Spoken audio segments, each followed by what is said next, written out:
Cécile Duquesne, bientôt 32 ans, à mon corps défendant, autrice de science-fiction, steampunk, fantastique. Je vais aussi volontiers vers l'écriture scientifique avec ma thèse, voilà, qui portait sur la littérature de l'après-Fukushima, mais personne ne veut le savoir, c'est pas grave. Et sinon, j'adore Harry Potter, j'aime pas le café mal fait, et team thé pour la vie. Voilà, en gros. Alors je suis invitée pour 2 titres qui sont tous les 2 néalambesques, ce qui est assez marrant.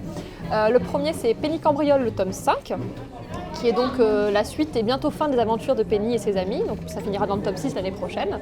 Et Penny Cambriole, c'est une héroïne que j'ai créée pour le Festival de Lambesque, puisqu'il y a maintenant 6 ans de ça.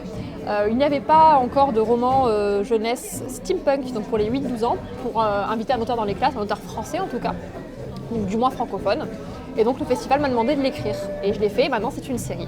Et l'autre roman qui est né ici, c'est Les Brigades du Steam, publié chez ActuSF, qui est coécrit avec Étienne Barillier. Roman qui est né ici véritablement, c'est-à-dire que Étienne est venu acheter un de mes livres. Moi j'avais déjà lu de ses livres et je l'avais fait dédicacer. Et l'année suivante il revient, il me dit Cécile, j'aimerais qu'on écrive un truc ensemble. Et il me le dit ici. Et à côté de Jérôme Vincent, l'éditeur d'ActuSF, qui avait les oreilles qui traînaient bien, et qui nous fait si vous faites ça, vous avez carte blanche.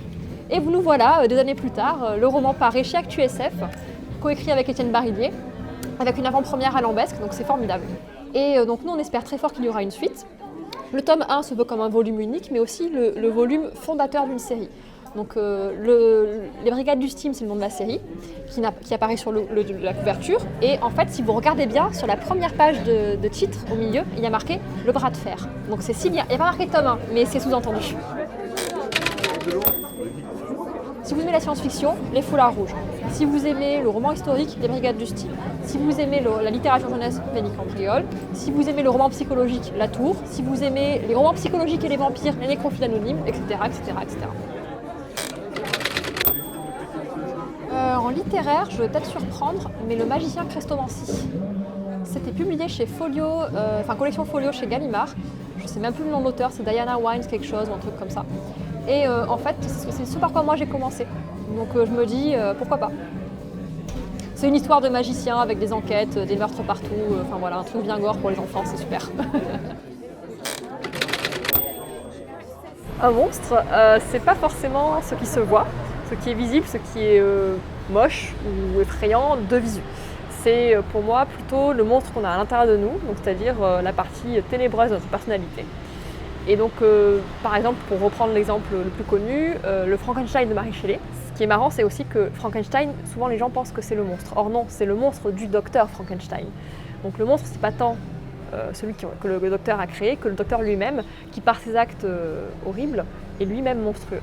Et je pense que c'est important de le rappeler, c'est que le monstre, c'est pas tant l'apparence que l'acte, la personne que l'on est. Je dirais le loup-garou, parce que le loup-garou, c'est un monstre à 2 visages. C'est-à-dire qu'il est humain en apparence et monstrueux, entre guillemets, à l'intérieur et les nuits pleine lune.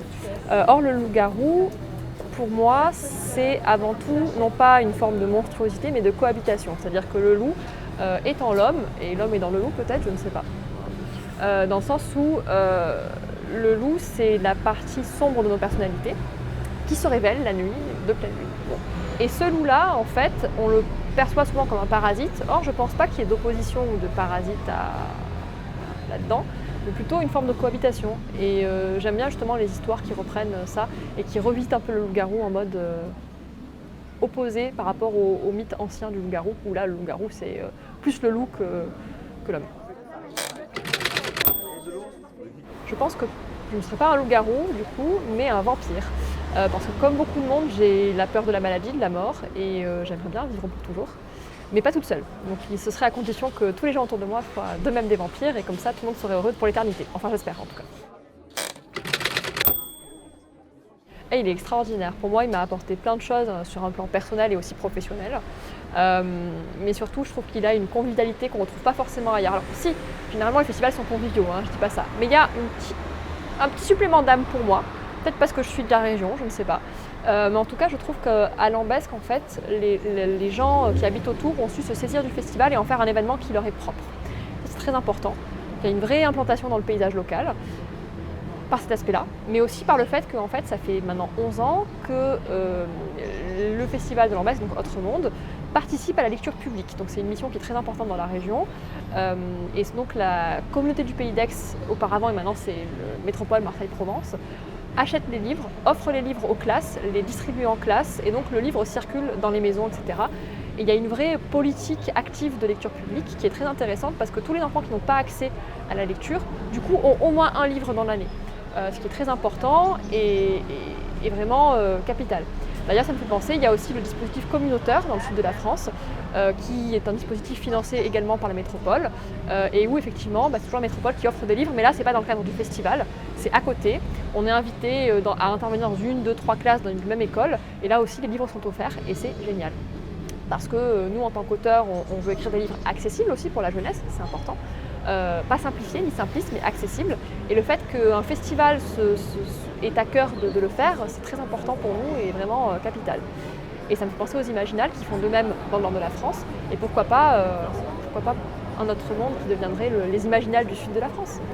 Message actif droit.